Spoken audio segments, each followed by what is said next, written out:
Olá, sejam muito bem-vindos ao Papo com os Autores, um programa da Editora do Brasil. Nessa temporada, por conta da pandemia por Covid-19, nosso papo vai ser todo online. Eu sou Fábio Lacerda e nossa conversa hoje é com Mônica Waldhelm e Ângela Cruz. Tudo bem, Ângela? Tudo bem, Mônica? Bem-vindas! Obrigada, Fábio. Obrigada, boa tarde, tudo bem? Tudo bem. Mônica é doutora em Educação pela PUC-Rio, mestre em Educação pela UFF, licenciada em Ciências Biológicas pela UFRJ e consultora em Educação da Unesco. Ela tem 35 anos de experiência como docente e é autora e coautora de diversos livros didáticos. Ângela é professora de História aposentada do Colégio Pedro, lá no Rio de Janeiro, e coautora de livros voltados para a qualificação profissional. E o nosso tema de hoje é a importância do autoconhecimento nos projetos de vida. Acho esse tema um dos mais interessantes, Ângela. E a primeira pergunta já é sobre os jovens. Quais os maiores desafios do jovem para construir todos esses projetos de vida? Olha, Fábio, eu vou te dizer uma coisa. É sensacional como eles conseguem criar. E o que é mais importante para mim nesse momento de juventude, de criação, é ele se autoconhecer. Cultivar o autoconhecimento, para mim, é a coisa mais significativa para os jovens que estão no ensino médio. Porque a partir daí eles começam a perceber as suas emoções, refletindo sobre si mesmo, o que acontece. Eles percebem o que eles sentem a partir de determinadas situações, frente a determinados estresses, como eles reagem. E com isso eles vão se conhecendo, percebendo as suas emoções e que vão apontar, facilitar a elaboração dos seus projetos de vida. Então, aliando autoconhecimento com criatividade, fica bacana. É essa grande relação. Para mim, o grande desafio é cultivar o autoconhecimento e, portanto, eles aprenderem a gerir as suas emoções. No seu ponto de vista, o que é difícil para o jovem este processo do autoconhecimento? Acho que porque é complicado, difícil para qualquer ser humano, né? E a gente não vem de uma cultura em nossa sociedade que estimule esse exercício, de fazer esse mergulho para dentro. Na verdade, é visto até um pouco como frescura, né? Acho que vem mudando isso, mas estimular o jovem a pensar sobre o que ele sente, o que ele espera, seus sonhos, seus desejos, seus medos, né? Isso não é uma prática muito comum. Na verdade, o jovem meio que vive um dia a cada dia e vai levando nesse ritmo acelerado que é estudar, pensar no trabalho, família, amigos, namoro, a vida, né? Porém, ele já está num contexto, numa época da vida em que muita coisa acontece e culturalmente a gente não tem esse hábito de fazer acho que algumas sociedades fazem, né? Mais as orientais, acho que acaba sendo difícil como um todo, né? Essa internalização não é fomentada quando criança, quando adolescente. Nosso Exatamente. povo não tem esta cultura, literalmente, né? Exatamente. E como é que você vê a importância disso? É importante porque se a gente pensar na vida como um todo e pensar em projeto de vida, né? Quando eu falo um projeto de vida, eu estou fazendo uma projeção, como a própria expressão já diz, do que eu penso do futuro, do que eu espero. Como eu vou fazer uma projeção de futuro se eu não tiver uma análise o mais completa possível, que não quer dizer que ela não possa mudar, que eu não... Ainda mais sendo jovem, né? A gente vai na incerteza. Muda os planos. É isso. Mas se eu não tenho uma visão desse momento presente, do que eu penso, do que eu sinto, como que eu vou pensar em futuro? Como é que eu vou projetar a realização de um sonho? Como é que eu vou planejar meus objetivos, minhas metas, para alcançar meus desejos? Seja um desejo de curto prazo, de médio e longo prazo, né? Então, sem esse autoconhecimento, é difícil sair desse momento presente. É difícil pensar assim, o que eu quero, para onde eu quero ir, ainda que os planos mudem. E, Ângela, você também acredita que talvez a falta de autoconhecimento nesses jovens dificulta os projetos de vida deles? Eu acho que sim, Fábio, porque eles ficam meio perdidos se não sabem o rumo que vão tomar. É como se fosse eles estarem num barco sem saber, deixando rolar. Quer dizer, vai o barco à revelia, eles precisam tomar posse, né, da rédea, do timão, saber onde eles vão parar e por onde eles vão navegar. Acho que é muito importante que eles tenham esse autoconhecimento, que eles se conheçam efetivamente e, a partir daí, sim, poder traçar estratégias, objetivos, metas, até chegar a um plano de ação onde ele vá se sentir extremamente realizado. Essa é a expectativa, né? Eu acho que é para isso que família, escola, vida trabalham, né? Nesse sentido de beneficiar o jovem a ter foco. Autoconhecimento é comumente e erroneamente confundido com autoajuda. Não é disso que estamos falando. Não é porque nada contra a autoajuda. Na verdade, eu acho que que vulgarizou, né? Com aquela coisa meio dos livros que as pessoas escrevem sobre o nada ou sobre o óbvio, o lulante. E não é isso. Eu acho que é pessoas que fazem um trabalho, há livros que cumprem, né, esse objetivo de trazer reflexões, orientações. Mas o que a gente está falando aqui, na realidade, é de se conhecer mesmo. Quem sou eu? Fazer um retrospecto da minha vida, da minha infância, o que eu mudei, o que eu penso. E, claro, isso pode levar a um processo de autoajuda, não no sentido de sair me curando das ansiedades, dos medos, das incertezas. Não é um trabalho psicológico. É mais uma consequência. A gente não tem o objetivo aqui de curar, vamos dizer, um movimento de paranoia ou alguma coisa, um sentimento de perseguição, de fracasso. Acho que essas coisas precisam de ajuda profissional. O que a gente está falando aqui é que até para perceber que você precisa de ajuda para lidar com ansiedade ou com alguma depressão, como muitos jovens têm, né? Depressão não é uma coisa, não é brincadeira. Tem criança com depressão. Claro. Também isso a nossa sociedade durante muito tempo subestimou como sendo frescura. Quantas vezes a gente não ouve assim, isso aí é psicológico, ou então isso aí é psicossomático, como se o psicossomático não causasse sofrimento, não levasse a doença física, não levasse a um comprometimento de toda uma vida e de projeção futura, de projeto de vida. Esse sentido que você descreve de se conhecer traz o auxílio para você saber de onde veio, onde estou e para onde quero chegar, né? Exatamente. E só que não adianta eu fazer um exercício no que eu já conheço só, vamos dizer. Eu tenho que pegar minhas referências, e eu sempre digo que a escola tem um papel importantíssimo nisso, na ampliação do quadro de referências dos alunos, em qualquer idade. Porque se eu ficar só restrita ao que o aluno conhece, ao cotidiano imediato, às suas referências pessoais, ao que está no bairro, ao que está na família, quer dizer, ele não tem uma visão de mundo ampliada. Então, um exemplo simples. Como é que eu posso saber que eu tenho interesse em aprender a ser um musicista, trabalhar com música clássica ou popular, se eu só conheço, por exemplo, violão? Não conheço um violino, não conheço uma tuba, não conheço um violoncelo. Como é que eu sei que eu poderia jogar tênis se eu só conheço o campo de futebol?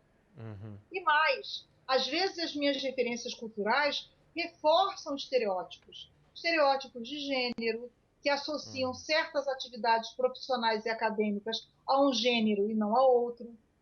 Então, às vezes, as minhas referências culturais, elas me limitam. Então, esse exercício de autoconhecimento é até para que o jovem perceba o quanto ele ainda pode ampliar. Isso sem desqualificar o que ele traz, da sua cultura, da sua família, das suas crenças, dos seus valores. Mas a escola é um lugar de ampliação dessas referências. Isso é importante se eu quero pensar em projeto de vida. Não posso pensar em projeto de vida só no que eu conheço, mas no que eu conheço, no que eu sinto e nas possibilidades que me são apresentadas.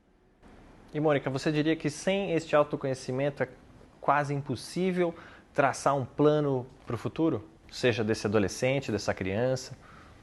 Eu diria que é impossível sim, porque eu vou traçar se eu não me conheço, se eu não penso o que eu sinto realmente, por exemplo, algumas profissões ainda não existem, certo? Algumas vão desaparecer, como já estão desaparecendo, né, com Sim. as mudanças tecnológicas, mudanças na sociedade.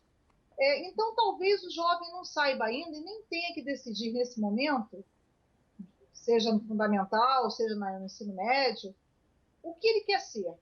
Mas talvez ele já comece a vislumbrar, puxa, eu gosto de lidar com pessoas, eu não quero trabalhar num ambiente fechado, eu gosto de me expressar, eu gostaria de viajar. Então ele começa a pensar como alinhar desejos, interesses com possibilidades de carreira, por exemplo, acadêmicas e de trabalho. Então, se eu não conheço, pelo menos assim, o que eu gosto, aquilo com que eu me afinizo, eu não tenho como começar a pensar que caminhos trilhar. De que maneira você acredita que o professor possa estimular esse autoconhecimento nos alunos em sala de aula?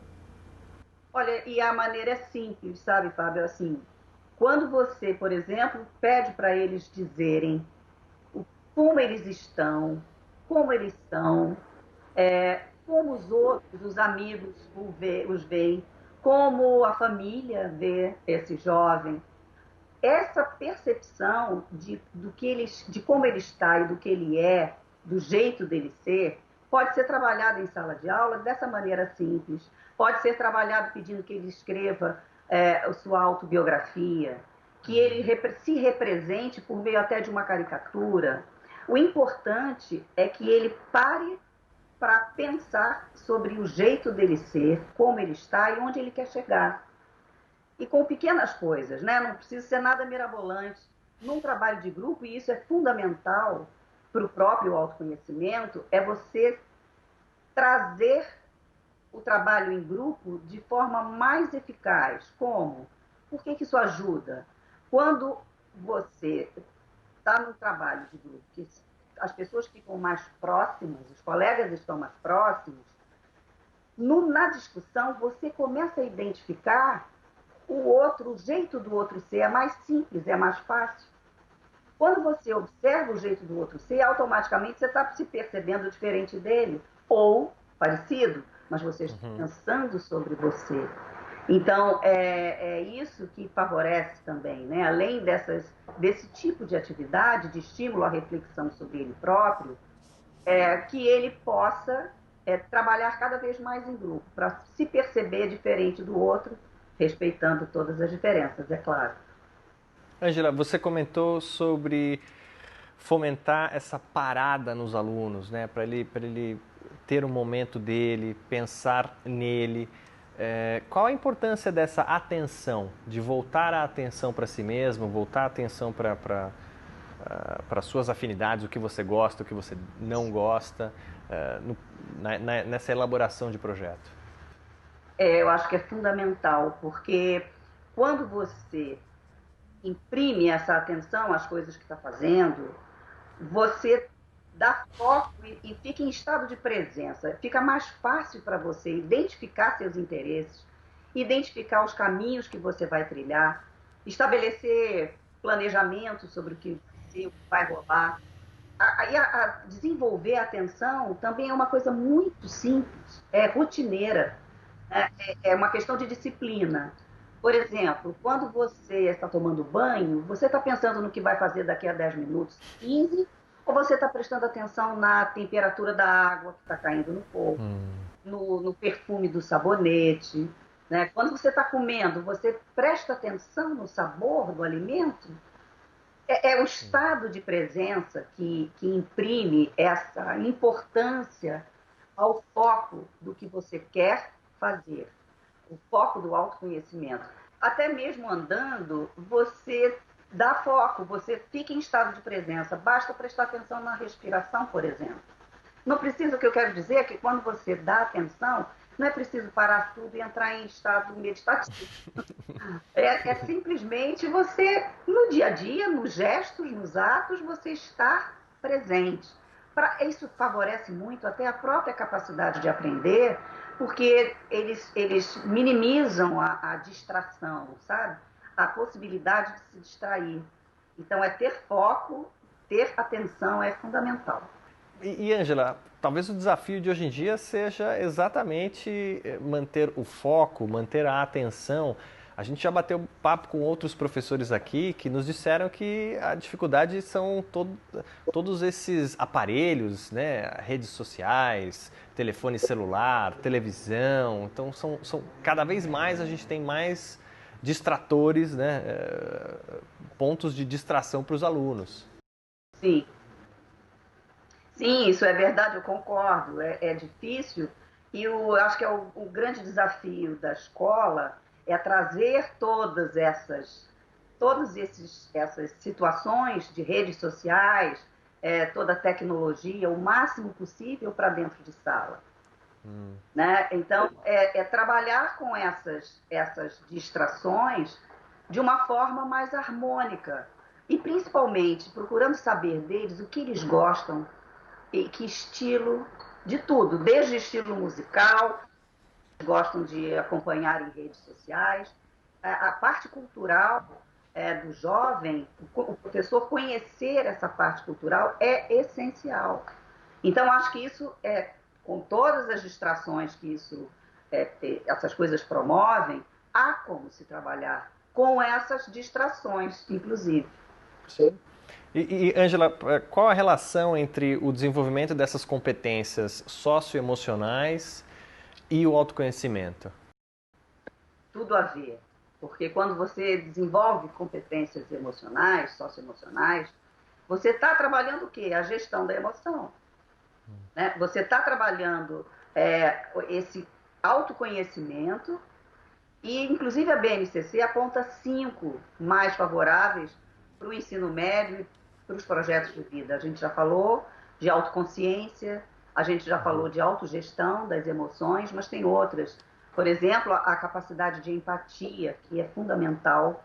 Claro, se colocar no lugar do outro, né? Mais do que se colocar no lugar do outro, é você, Fábio, eu vejo assim, é você perceber as emoções do outro, quer dizer, você experimentar as reações emocionais que o outro experimentou.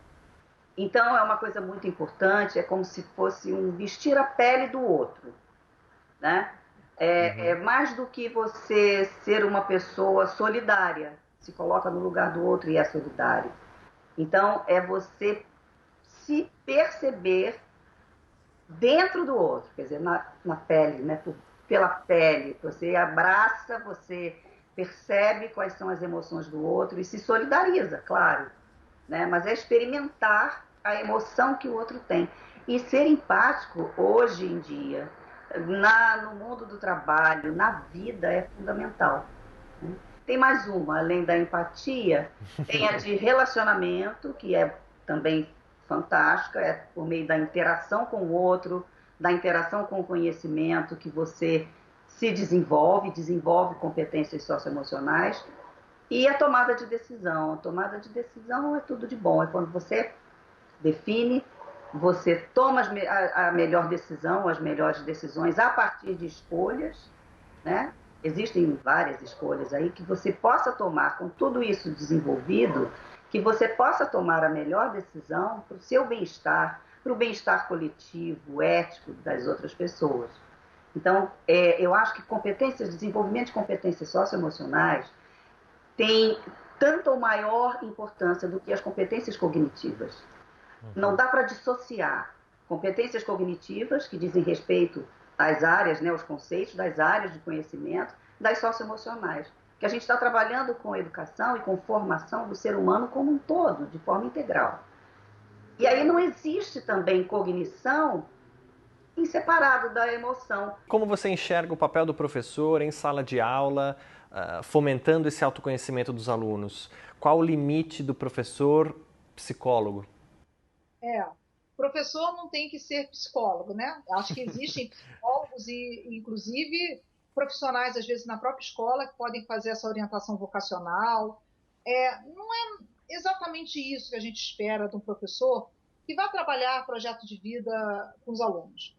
É muito mais levá-la a esse exercício de autoconhecimento, respeitando suas referências, respeitando o que ele traz, ampliando, oportunizando a vivência de atividades que o aluno e a aluna possam vislumbrar novos caminhos para saber o que eu poderia gostar.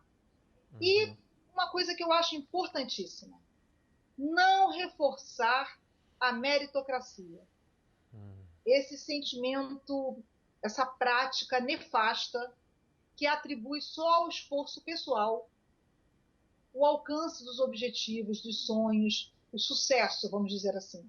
A gente sabe que as oportunidades não são oferecidas da mesma maneira na nossa sociedade, que ainda há uma desigualdade de acesso à cultura, né, a bens culturais, a bens econômicos, e os jovens precisam saber que, às vezes, em determinado momento, ele não vai conseguir superar um obstáculo. Às vezes, ele vai ter que contornar aquele obstáculo sem desistir do seu sonho. Então, vamos dizer que eu quero fazer um curso, quero ser astronauta. Como que eu vou ser astronauta? Primeiro, saber o que está por trás dessa profissão, astronauta, né? Então, vislumbrar, eu estudo o quê? Física? Engenharia? Olha, minha família não tem condições de pagar para que eu me instale numa outra cidade. Então, que curso afim teria mais próximo de mim? No primeiro momento, no ensino médio, numa graduação, porque tudo isso é início. As carreiras E começar a situar esse estudante nas possibilidades, o que é possível. Não matar o sonho, não é chegar para ele e dizer nunca que você vai poder seguir esse caminho, mas também não é fazer aquela coisa assim, claro que vai, né? É fácil, não. Provavelmente não será fácil. Então, talvez ele tenha que seguir um caminho diferente de um outro jovem que aquele curso seja oferecido na cidade, um jovem que aprendeu várias línguas desde cedo. Então, talvez para um jovem com menos oportunidades de acesso, ele tenha que fazer um caminho, né, diferente. Então, também projetar, também planejar o seu projeto de vida, pensando nas possíveis dificuldades e nas formas de superar esses obstáculos, também é papel do professor de ajudar o aluno a identificar. Então, essa mediação, claro que não é o professor sozinho, né? Trazer gente para conversar com os alunos, trazer profissionais para falar como é que foi o desenho da sua carreira profissional. E, Mônica, ainda nesse contexto de professor, psicólogo, você acredita que em sala de aula o professor tem quase que uma posição de mentor para passar esse autoconhecimento para os alunos? Sim, nesse sentido sim, né? Eu não gosto muito dessas palavras assim, mentor, preceptor, porque eu acho que a gente meio que, né, se instala aquela aura, assim, como se o professor fosse a pessoa que fosse trazer a luz para os alunos, né? Mas acho que também não sou partidária de dizer que o professor é só um facilitador. Claro. Acho que o professor tem um saber, né? Ele tem que chegar preparado em sala de aula. Quem está ali, quem se imbuiu desse papel de ajudar o aluno a pensar no seu projeto de vida, tem que estar aberto a fazer essa mediação de uma forma o mais clara e o mais completa possível. Então, acho que esse papel não é o de psicólogo, mas também não diria que é o de mentor, né? Porque também os professores, às vezes, têm muitas dúvidas, né? Acho mesmo que é um trabalho de professor, mas fazendo essa mediação amorosa, competente e profissional. Papel do professor, o limite entre professor, psicólogo, o professor visto como mentor. Como é que você vê isso? Eu vejo como tudo isso interligado. Exatamente porque o professor não é só um mediador do conhecimento, né?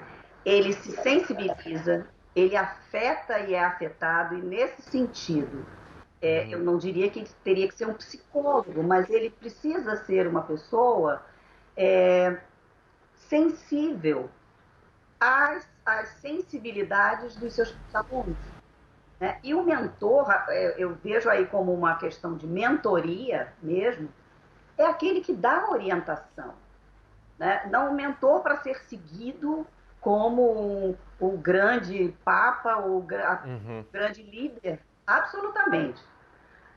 Mas que tenha que ele saiba que ele é capaz de afetar e de ser afetado. Então, o professor, eu acho que é tudo isso junto. Quais os caminhos para falar sobre um projeto de vida nessa fase da vida com tantas incertezas? Acho que o caminho é, primeiro, isso: admitir com o aluno que nós não temos certeza de nada. Né? Jogar limpo. Não temos. Ainda mais agora, nesse contexto pós-pandemia que temos por aí, claro. As incertezas estão num patamar ainda maior. Né? Incertezas do ponto de vista que nos colocaram em dúvida, né? Toda uma estrutura social, econômica do mundo, então não é só do país, né? A gente viu o que funcionou, um comportamento não sustentável do ponto de vista ecológico, um comportamento de pouco bem-estar social, o que trouxe. Então, tudo isso vai ser assunto para ser discutido em sala de aula, sim, quando se pensar em projeto de vida. Porque o cenário mudou. Né? O cenário mudou, as demandas vão mudar, a forma como a gente vai construir uma carreira também deve mudar. Esse sentimento global de um certo medo, desconfiança, de estar pisando em ovos, acho que ele vai permanecer durante muito tempo, e é esperado que a humanidade aprenda, né, com a experiência em vários aspectos, em várias dimensões da vida humana, não é só profissional, é ecológico, pessoal, social. Então, acho que o caminho agora é o seguinte: olha, não temos certezas. A certeza que a gente tem vocês são jovens e espera-se que tenham uma vida pela frente. Então, dentro do que é possível projetar, vamos partir do autoconhecimento, do que vocês gostam, do que vocês esperam, do que mudou, tentar também ajudar a amenizar um pouco essa angústia, porque não deve ser fácil ser jovem nesse momento, né? Um momento em que eles tinham que estar pensando no lazer, pensando na prova de amanhã, estão confinados. Então, quando tudo isso passar, não vai ser uma experiência para se esquecer, eu acho que é uma experiência que tem que ser trabalhada de uma forma rica. Então, o que a gente tem que fazer é isso: vamos admitir que há incertezas, que a vida é assim, mas dentro do que é possível se pensar, do que se deseja, do que se pode planejar, vamos juntos. Vamos fazer isso com viabilidade, vamos fazer isso com realidade, vamos fazer isso com instrumentos para que os obstáculos possam ser superados sem abrir mão dos sonhos. Porque também o sonho é o motor, né, que nos impulsiona. O otimismo, a esperança também não podem acabar, porque é com eles que a gente projeta a vida, né? Então, acho que é com esse sentimento que a gente tem que ir para a sala de aula. Ângela, você comentou sobre essa sensibilidade que os professores têm em sala de aula. Como é que vocês acionam este radar e estimulam os alunos com os projetos de vida de cada um deles?